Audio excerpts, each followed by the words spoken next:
Europe 1 Matin, Bruce Toussaint. Voici l'édito politique d'Europe 1 Matin. Caroline Roux, bonjour. Bonjour Bruce, bonjour Julie, bonjour à tous. Les députés socialistes sont d'accord pour autoriser la PMA, la procréation médicale assistée, aux couples d'homosexuels, mais le président y est opposé.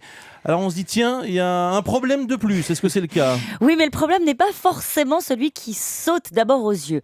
La majorité divisée sur la PMA, oui, c'est une forme de débat permanent qui ajoute à la confusion d'une ligne déjà chahutée. Mais ce qui est plus grave, c'est de voir la gauche se prendre les pieds dans le tapis sur une mesure aussi symbolique que le mariage pour tous.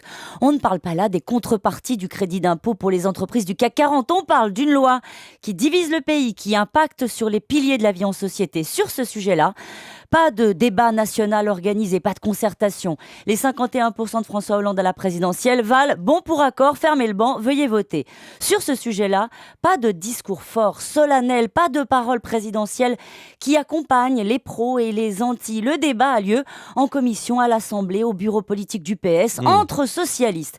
Ils avancent sur la PMA, se divisent et donnent le sentiment de faire contre la volonté de l'exécutif. De l'art de transformer une réforme de société forte et symbolique d'un début de quinquennat en politique aérie. Mais au fond, François Hollande laisse le Parlement faire son travail. Alors c'est vrai, le président a expliqué qu'il était personnellement contre la PMA, mais qu'il laissait le Parlement trancher. Ouais. Alors on avait déjà bien compris qu'il n'était pas prêt à mouiller le costume pour défendre le mariage pour tous lorsqu'il a évoqué devant les maires la liberté de conscience. Et c'est sans doute cela qui manque aujourd'hui. Un cadre au texte fixé par l'exécutif, un discours mûri, réfléchi pendant 10 ans d'opposition et une volonté. Si cet amendement ne passe pas, on dira que le gouvernement l'a bloqué. Et malgré le vote du mariage pour tous, il restera une déception pour les militants de la cause gay. S'il passe, on se souviendra que François Hollande était contre et qu'il a été contraint par sa majorité.